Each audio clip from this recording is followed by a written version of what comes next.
Bueno, tenemos al invitado de la jornada de hoy, una nota muy linda, Andrés Danza, director periodístico de Búsqueda, donde trabaja desde 1996, coautor junto con Ernesto Tubovich de el libro Una oveja negra al poder, un libro que, según lo que he podido averiguar, ha sido traducido a varios idiomas, creo que son 6 idiomas, y que ya prácticamente ha recorrido el mundo. ¿Cómo, Andrés? ¿Cómo andás? ¿Qué tal? Un gusto estar aquí en este programa. Sí, efectivamente, está traducido a 6 idiomas, se publicó en más de 10 países y lleva vendidos 230.000 ejemplares. En 3 continentes distintos lo presentamos en Europa, en Asia y en América Latina. Sí, fue un fenómeno editorial impresionante, y ahora lo que hicimos es hacer una reedición con un capítulo nuevo contando un poco el periplo que atravesó este libro en los últimos 10 años. Ajá, perfecto. Ahí incluimos anécdotas de los viajes y algunas reflexiones nuevas de Mujica, algunas cosas... ¿Cómo atravesó la enfermedad? Sí, cómo atravesó la enfermedad, algunas cosas que ya han salido públicamente. Fue mi libro de cabecera en campaña electoral. Sí, me tomaban el pelo acá porque salió antes de la campaña electoral. Exacto, en aquel momento. Sí. Y yo lo tenía marcado en varios lugares y traía los temas que hablaba ese libro. Habla de todo y con mucha franqueza y frontalidad. No, bueno, de hecho, generó mucho impacto. Uno de los grandes impactos fue en Brasil, por ejemplo, ¿no? Que en realidad el expresidente Bolsonaro usó el libro en el juicio político que le hizo a Lula. Lo usó varias veces, 2 o 3 veces, y después también generó impacto aquí por distintas cosas, porque recorre todo el pensamiento de Mujica en distintas áreas con mucha frontalidad. Para que tengan una idea, ese libro fue escrito después de más de 100 horas de grabaciones con Mujica, ¿no? Siendo presidente. Lo que arreglamos, Ernesto Tubovich y yo éramos los que seguíamos a Mujica previo a su elección, y cuando fue electo presidente arreglamos con él hacer un registro de ese pasaje por la presidencia, y él aceptó, y lo que hacía era concurrir a mi casa una vez cada 2 meses, una cosa así, iba a las 8 de la noche y se quedaba como hasta la 1 de la mañana, picadita, vinito, y conversar sobre temas una agenda totalmente abierta. Totalmente abierta. Y ahí hablamos de todo. ¿Un tipo qué? Y bueno, lo que ya lo conocía, ¿no? Sí, eso te iba a decir. Yo con Mujica la primera entrevista se hizo en el 98, tenía una relación de... Pero, como dice el dicho, lo que ves es lo que hay. O sea, es un tipo en realidad... Auténtico. Sí, es auténtico. Yo creo que eso es lo que le ha generado la fama internacional que le ha generado en un momento en el cual hay una crisis política a nivel mundial. Él es una persona auténtica, defendía lo que pensaba, y además polémica, ¿no? Con mucha intuición, mucho sentido común, y bastante pragmático en una cantidad de cosas. Un hombre de consulta. ¿Quién no pasaba por ahí del ámbito político, que no solamente pertenecían a su fuerza política, también de otros partidos pasaban por la chacra de Pepe para hablar de temas? Hasta último momento. Hasta último momento, exactamente, por eso. Sí, yo creo que fue un hombre que despertó pasiones, ¿no? O sea, yo en la última columna que escribí después de su muerte citaba a una referencia que él en su momento hacía a Benedetti de Gracias por el Fuego, porque fue una persona muy pasional que también despertó pasiones en la sociedad uruguaya. Hay mucha gente que lo ama, mucha gente que lo odia, nadie le es indiferente. Eso habla de un político muy comprometido con sus ideas, muy pasional y muy expuesto, ¿no? Lo que pasaba también, un dato interesante como para que ustedes tengan en cuenta, a medida que uno se iba alejando del Uruguay, cada vez quedaba más atrás el Mujica ideológico y el Mujica más vinculado a la izquierda, y a los tupamaros, y aparecía el Mujica filósofo, ¿no? O sea, en Japón, por ejemplo, me pasó que mucha gente, bueno, el libro vendió en Japón 90.000 ejemplares. Se llenaban los teatros, lo esperaban en la puerta del hotel, como si fuera un rockstar, ¿no? Pero nadie sabía ni dónde quedaba Uruguay, ni lo que era el Frente Amplio, ni lo que eran los tupamaros. O sea, estaban escuchando al viejo filósofo de la tribu diciéndole que tenían que vivir con menos y ser felices con poco, y disfrutar del tiempo y acercarte a los afectos y otra cantidad de cosas en un momento en el cual está todo muy concentrado en el consumismo. Ya abro el juego para todos los compañeros, pero también en ese capítulo nuevo como que está la diferencia de cómo él atravesó la enfermedad a cómo la atravesó Tabaré Vázquez, por ejemplo. Veo que la leíste muy atentamente. Bueno, él dice una cosa, para mí es donde como él decía, no hay que esconderse. Para mí es maravillosa de un político, claro, ¿no? Que te demuestra lo que es un político de raza. Lo que decía es, si vos sos un líder político que tiene mucho arrastre de masas, mucha popularidad, y estás enfermo, no te escondas. Mostrate, porque la gente tiene tendencia a mimetizarse con eso, solidarizarse con eso y acompañarse. Él cuenta, y nos lo contó a nosotros, yo a Tabaré le dije, en el momento que le detectaron el cáncer, mostrate, aparecé. Tabaré se recluyó y prefirió no aparecer más en público, creo que dio una entrevista más en el programa El Legado, y después no apareció más. Y él optó por el camino contrario. Al contrario, exponerse aún en el peor momento, por ejemplo, en el periodo electoral. Factor fundamental para el discurso de cierre, aquel famoso en el acto del MPP, y generó por supuesto que no le voy a quitar mérito a los demás integrantes del MPP, y mucho menos al presidente, que por algo es presidente, pero yo creo que esa votación gigantesca del MPP, que es histórica, es en gran medida mérito de él, ¿no? Yo no he conocido en el ámbito político uruguayo a un político que se le perdonara más cosas y que fuera tan inimputable como Mujica. No conozco, y para mí es, y no sé si va a aparecer porque es muy difícil. Yo recuerdo en ese libro, que además lo traía porque yo dije, bueno, fracasé con todo éxito, porque en realidad salió presidente Mujica, porque en realidad yo tenía cosas de decir, pero mire, las críticas que hace al Partido Socialista en ese libro, las críticas que le hace a las ONG en ese libro, las críticas que le hace al sindicalismo en ese libro, al feminismo, y recuerdo que ahí aprendí que existía una tribu, los Kunsan, que los trae como ejemplo de vida, ¿verdad? Y como hay que vivir, que hasta el día de hoy digamos, bajar las horas de trabajo para vivir un poco mejor, están siendo base de disposiciones gubernamentales que hoy por hoy creo que se empiezan a tomar. Ahora, diga lo que diga, aunque siguió adelante, fue presidente y ya está. No sé vos cómo ves eso que sí, hay mucho de eso. Y eso tiene. Lo que pasa que ahí yo creo que también lo que hay es que la gente valora también la sinceridad, la autenticidad. Yo creo que eso es lo que marcó un poco la diferencia. Porque es cierto que hay una cantidad de cosas que dijo que a otros políticos es probable que no se las hubiesen perdonado. Lo arruina, ¿no? Sí, lo arruina. Sí. Hasta el último momento.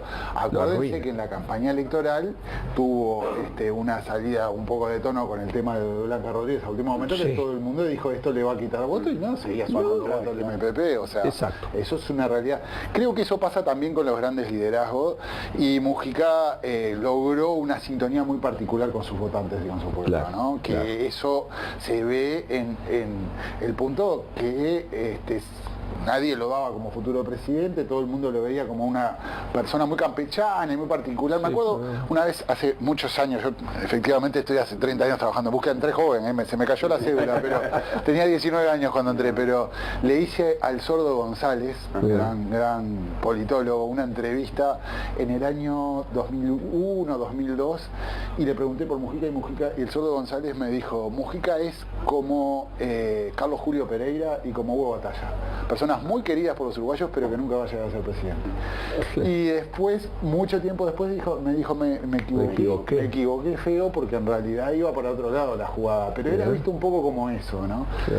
Claramente un magnetismo y un liderazgo muy particular, que además ahora me da la sensación que por lo menos en el Frente Amplio no existe, o no ha aparecido todavía. Hay tiempo como para que surja, ¿no? Abro el juego con los compañeros. Andrés, bueno, hay mucho para hablar de Pepe, pero me gustaría ir a la marca del título, la oveja negra, porque no es exactamente así. A ver, capaz que bueno compartís que Pepe no tuviera una relación con el poder o que no supiera ejercer el poder, porque tenía buena relación con el poder económico, con el poder empresarial, si se quiere, con el mediático, ¿no? Por eso también la construcción de su personaje, desde su narrativa mediática, tenía una fuerte presencia, porque se llevaba bien con los medios. Sí. Y sabía ejercer el poder. Pero ¿por qué era una oveja negra? Porque fue eso lo que él siempre desarrolló en su carrera política. O sea, yo creo que Mujica construyó toda su carrera política en función de ser el distinto. O sea, desde el momento que él entra al Parlamento, ya desde antes, ¿no? Podríamos ir bastante atrás, pero eso es otro capítulo aparte, que es el tema de la guerrilla, después los 12 años en los calabozos y todo eso, pero vayamos al momento que él entra a diputado. Ya es el que va con la moto, con la campera de cuero, que dice las cosas distintas. Después va a ser senador, empieza a recorrer el Uruguay para que gane el Frente Amplio, pero ya recorre en ómnibus, hace las mateadas, todas las cosas, como ministro. O sea, constantemente se presentó como el distinto, como el diferente, y con cierto conflicto con el poder. Eso es también algo como para analizar a partir de lo que fue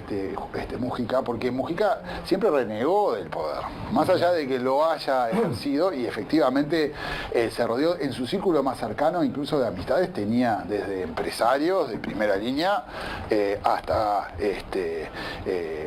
dirigentes sindicales. O sea, eran famosos los primeros de mayo en el quincho de Varela, porque iba de reunía el poder. Sí, iba de Letitia Darenberg hasta el Boca Andrade. Entonces, bueno, yo creo que ahí hay una apuesta política a abrir mucho las porteras y a que entre todo desde un lugar distinto.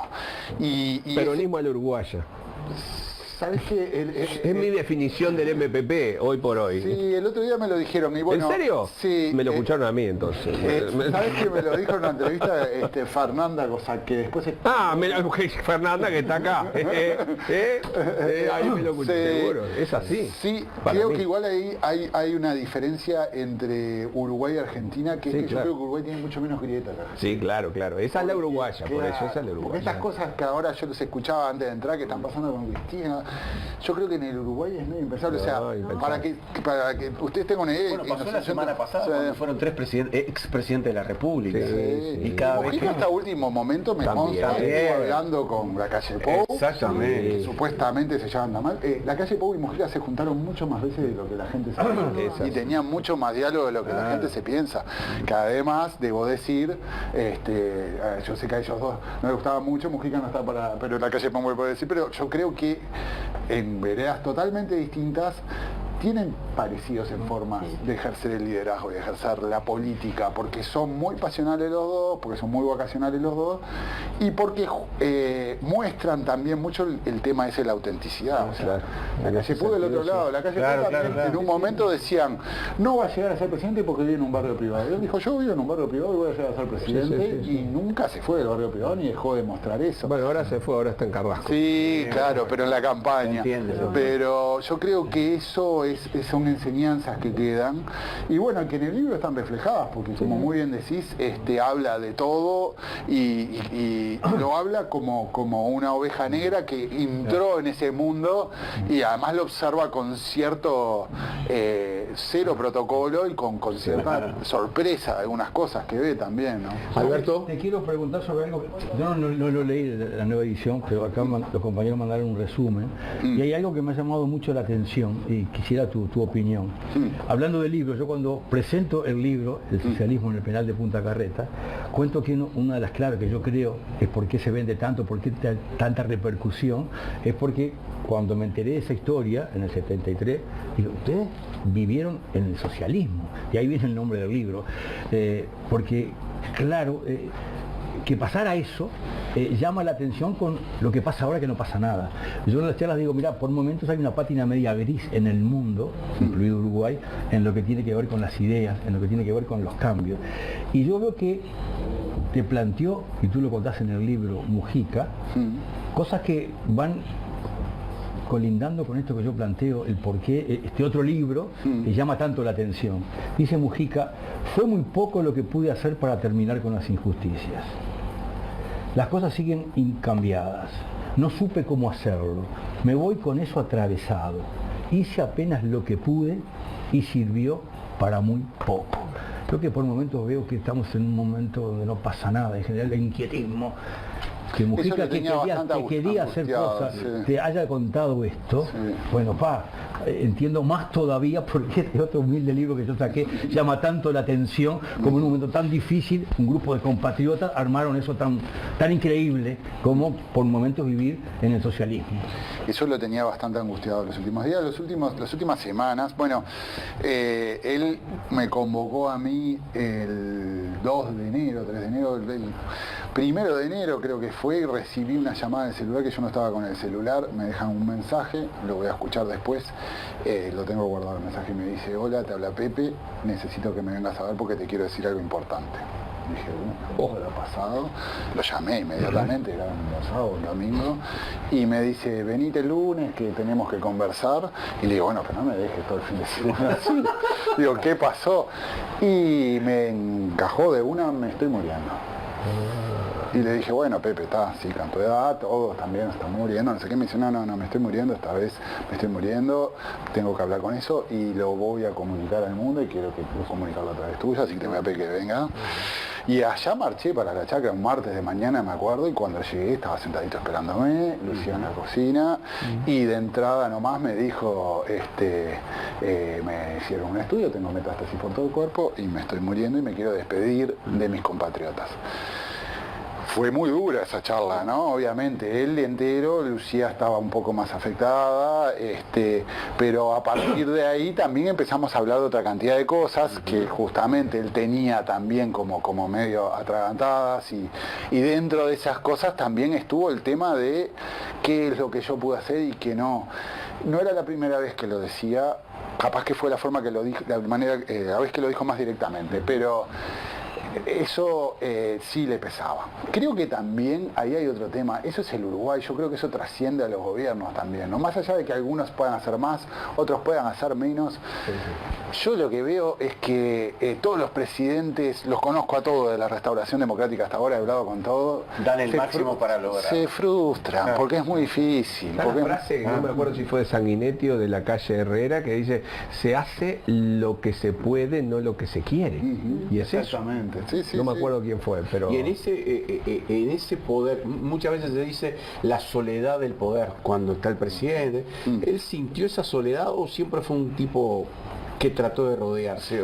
Sí, cuando hablan de la soledad del poder yo entiendo lo que dicen, porque en realidad el que tiene la última palabra es el presidente. Sí. Y muchas veces la última palabra es para decisiones complicadas, que una es un desastre y la otra es un poquitito menos desastre, pero... Es para lo menos malo. Es para lo menos porque malo. Porque muchos iban a pedir su consejo, sean de la misma fuerza o no. Pero él, ¿en quién se apoyaba, por ejemplo? Y bueno, en el momento que fue gobierno tenía su círculo cercano, personas que trabajaban mucho alrededor de él. Por supuesto que el MPP, Bonomi era una figura importante, Fernández Huidobro, pero también Canepa, también con Astori también hablaba bastante, tenía buen vínculo con el mundo empresarial, como decía Fabián, o sea, con López Mena, bueno, en el libro también está contado, y eso también otra cosa para que la audiencia sepa y para que ustedes sepan de cómo era él. Nosotros todo este proceso lo hicimos durante su presidencia, pero también seguimos trabajando de periodistas en Búsqueda y seguimos dando noticias que lo complicaron considerablemente. No se olviden que Búsqueda fue el que dio el tema del aval del Banco República por el remate de los aviones de Pluna, que termina con la renuncia de su ministro de Economía y de su presidente del Banco República. Y él lo bancó, o sea, por supuesto que hubo un tiempo de silencio, pero bancó, o sea, en ese sentido yo creo que otra cosa como para destacar, que también se muestra en el libro, se puede estar a favor o en contra, pero era un tipo que pensaba con cabeza abierta y que bancaba que los demás entendía cuál era el trabajo de cada uno. Nosotros siempre le dijimos, nosotros somos periodistas, vos sos político, cada cual a lo suyo, y que el afecto nunca se transforme en compromiso. Eso fue lo que le dijimos del principio. O sea, nosotros lo que hablemos contigo, estamos hablando contigo para informar, para darlo. Me acuerdo otro caso también maravilloso que está contado en el libro con los presos de Guantánamo. Eso surgió también en una de estas charlas en el living. En casa entramos a hablar, no sé qué, Obama, ¿qué te pareció? Bueno, y ahora que me tengo que traer unos presos de Guantánamo. Perdón, ahí, silencio. Y se dio cuenta que había metido la pata, entró a recular y no, que está conversando, que no sé qué, que no sé cuánto, pero al día siguiente estábamos llamando a la embajadora de Estados Unidos y entrábamos a mover. Y a la semana, me acuerdo que lo llamamos y le dijimos, Pepe, disculpa, ¿no? Pero lo confirmamos y me dijo, bueno, haga lo que tengan que hacer, ya está. Ya que nombrás cosas de... Perdón. ¿Hubo algo en todo este proceso de la personalidad, más allá del personaje, que te haya sorprendido y que hayas dicho, no me imaginaba esto en él? Sí, bueno, sí, porque más allá de bueno, todo lo que digo, de toda su autenticidad y que lo que ves es lo que hay,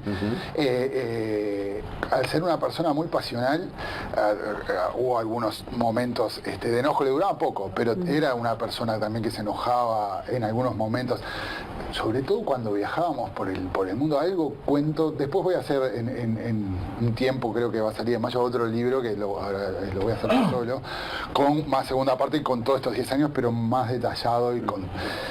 Estaba muy expuesto todo el tiempo y muy demandado, y en determinado momento lo saturaba también toda esa situación y a veces se enojaba mucho, y también conocimos a ese más cascarrabias, ¿no? Y todo eso.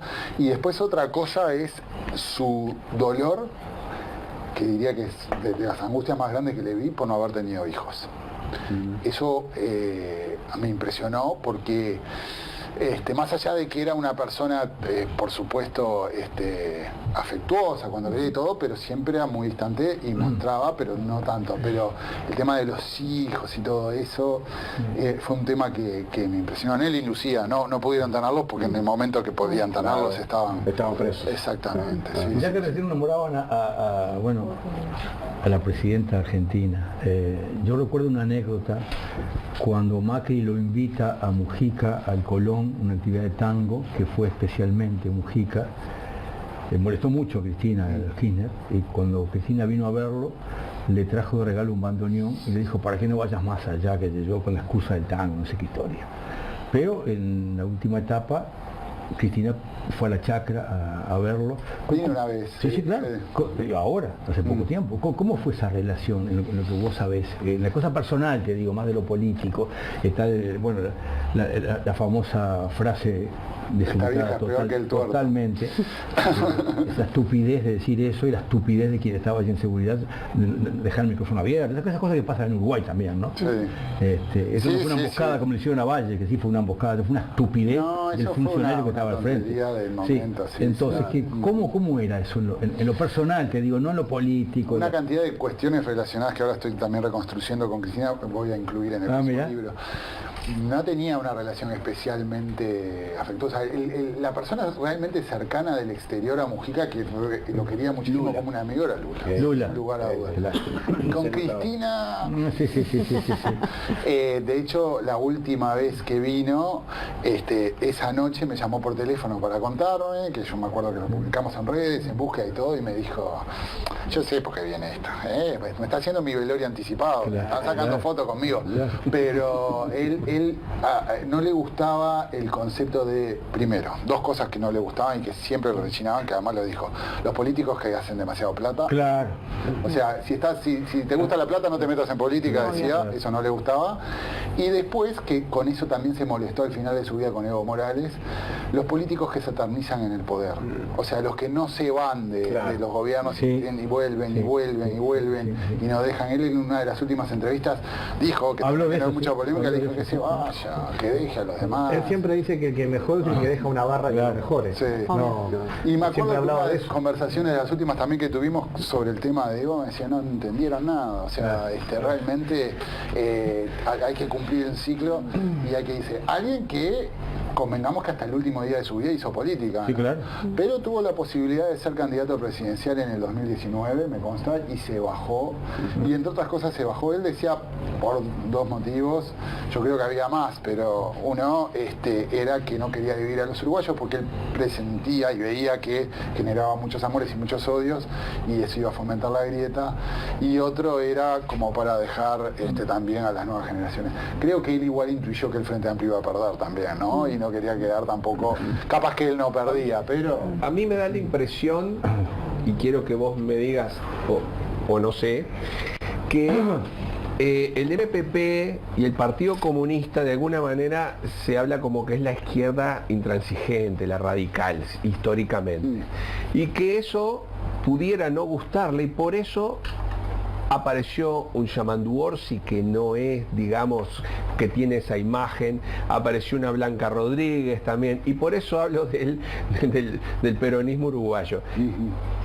¿Le interesaba que se cambiara esa imagen del MPP o es simplemente...? No, le interesaba 100%. Ah, bien. De hecho, a Blanca Rodríguez le lleva a él y no se olviden que pone cuarta en la lista del MPP Cristina Lusten, ¿verdad? Por eso, ahí está. Sí, no, ni que hablar. ¿Sí? No, él, con un comentario nomás, detalle, pero no le interesaba que el MPP se presentara como una cosa muchísimo más abierta y además, sobre todo últimamente, y te diría que más en los últimos meses, estaban bastante distanciados del Partido Comunista, ¿no? O sea... Claro, lo que fue históricamente. Sí, volvió a su origen.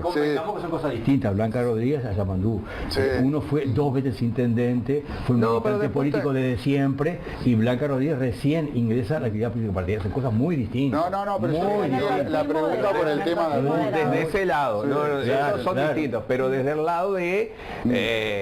no trajo a Castillo, no trajo a Andrade, trajo a alguien. No, y si él hubiera podido, creo, estoy especulando, pero meter incluso a alguien de otro partido, algún empresario lo hubiera metido. Andrés, en las últimas charlas, y que están en la última parte del libro, justamente él habla de su continuidad y ya deja medio claro que él tendría candidato. Pavada de mochila. Que él tendría candidato para el 2029, que es el Pacha Sánchez, que ha sido el elegido porque es quien es su sucesor en el Senado, de alguna manera encarna también ese liderazgo interno. Pero él en la nota con ustedes directamente les dice, voy a decir yo esto. creo que va a ser. Sí, estamos a hablar y en uno de los momentos que estamos a hablar, se ve que lo quería largar, dice, che, el que está está puesto para el 29. Lo que pasa es que también ahí hay todo un tema, que es que falta mucho. Entonces, yo también ahí, no sé si es un beneficio o es una mochila muy pesada. Yo creo que es la jugada de lo que él deseaba y que lo tenía que transmitir antes de ir. Está bien decir, en el beneficio, estoy recordando cuando fue muy elogioso con Andrade y dijo que era un gran capital, que todas las fuerzas de izquierda quisieran tener a alguien de esa personalidad, y Andrade diciendo, bueno, que te elogie el presidente no es una buena cosa. Él en el medio pasó por mucha gente y sus delfines habitualmente no funcionaron, no corrieron. Pero lo que su propia mujer, a la también, en su momento también Flaco de los Santos, Oscar de los Santos, también era un candidato que quería levantar y no funcionaron. Lo que pasa es que si vamos al 2029 creo que depende mucho más de lo que haga este gobierno y de cómo se posicionen las distintas personas, que Alejandro Sánchez es un candidato natural, obviamente. De la misma forma lo era Álvaro Delgado cuando fue secretario de la presidencia de la calle Pou. Depende de él y depende del gobierno y de las circunstancias. Recién Alberto mencionaba que lo puso mal porque no pudo solucionar o porque no pudo darle vuelta.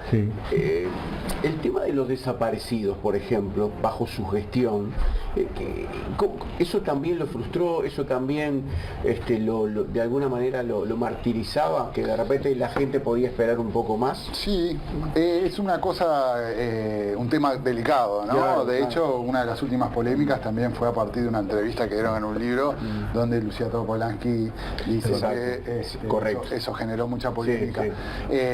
Pero era un tema que lo preocupaba, siempre participó de las marchas del 20 de mayo, y siguieron buscando los restos durante su gobierno, siempre se interiorizó y se vinculó con eso. Una vinculación como para aquel que de repente sí puede tener una información. Sí, él lo que dice, lo hablé 1000 veces y ya también lo voy a volver a escribir y además dice cosas muy fuertes, pero él lo que dice es que es imposible, o sea, que en determinado momento me llegó a decir, yo para que me sacaran, para conseguir información tendría que haber hecho lo que hicieron conmigo y nunca lo voy a hacer, que es torturarlos directamente. Como que era imposible conseguir la información. No, que hay un pacto de silencio silencio, bueno, ya entramos en un terreno además más complejo porque además no nos olvidemos que ellos son protagonistas. Claro. Son protagonistas Por de eso, esa época. generacionales. Claro. ¿No? Exacto, sí, Es sí. posible y no tanto, ¿no? Pues yo recuerdo que él tuvo una intención cuando juntó un montón de oficiales explicándole que no venía con revanchismo y qué sé yo. Si hubiera habido un poco más de sabiduría y de coraje cívico, se podría haber planteado a estos delincuentes que no quieren hablar que a cambio de que den información, a cambio de datos, por ejemplo, conmutarle su pena o que hagan prisión domiciliaria. No hubo intención tampoco de avanzar en ese tema. Ellos se abroquelaron y no hubo cómo poder sacar esa realidad. Yo recuerdo un caso puntual, que nunca lo dije, pero le voy a decir puntualmente. Jorge Baños, el abogado, el que murió en una acción después muy especial, muy particular, unos días antes de que pasara esa acción, en la tablada, vino y me consultó porque estaban hablando con Aníbal Gordon, una bestia que tiene mucho que ver con desaparecidos aquí en Uruguay, y estaban por llegar a una suerte de acuerdo que si él daba toda la información que tenía, bueno, no le iban a hacer acusaciones penales. Y me preguntó cuál era mi opinión, porque mucha gente no quería ese acuerdo. Yo le pregunté que estaba muy bien ese acuerdo. ¿Para qué queríamos que esa persona que estaba enferma se muriera pudriéndose en la cárcel y no tener toda la información? Creo que esa manera de intentar llegar a la verdad, aquí faltó decisión para... Bueno, él en algún momento lo intentó. Es lo que te digo, él lo intentó. No dijo siempre que no, él lo intentó, fracasó. No, y habló mucho con los militares. Fracasó. Con un agregado, él a la salida del Senado, cuando renuncia, además de hablarle a las nuevas generaciones, y bueno, que renuncia con Sanguinetti, aquel gesto, pide a los militares que hablen, pero después también se junta y una reunión, una de las últimas reuniones también que tuvo fue con Magnini, claro, y él decía, también hay que negociar, hay que dar algo a cambio. Lo que pasa es que eso tampoco nunca se lo llevaron, ¿no? Lo que pasa también es que tiene una muy mala experiencia. La ley de caducidad fue un acuerdo, se ratificó 2 veces y marché preso. O sea, ¿quién se va a animar después a decir, no, vamos a hacer un acuerdo? Y después, como se decían, arranco pelito. No, digo, ¿quién va a hablar? Si después hacemos una interpretación de esto y todo lo que escribimos lo pasamos por arriba. Digo, está bien, sería bueno, yo también, pero si se cumplen los acuerdos. Pero no había experiencia de cumplirse los acuerdos, con la ciudad no se cumplió con los acuerdos. Entonces, ¿quién se va a animar a hablar?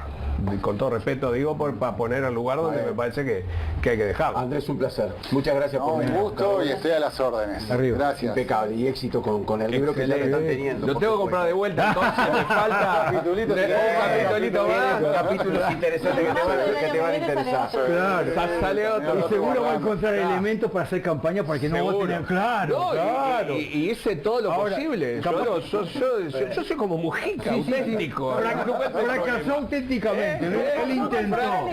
¿Qué edición vaya? Lo dije acá. Acá creo que por la 17, Mirá que 18. bien, mirá que bien, muy bien. Acá en Uruguay nomás este libro vendió como 35.000 ejemplares. Felicitaciones. Bueno, nosotros nos vamos.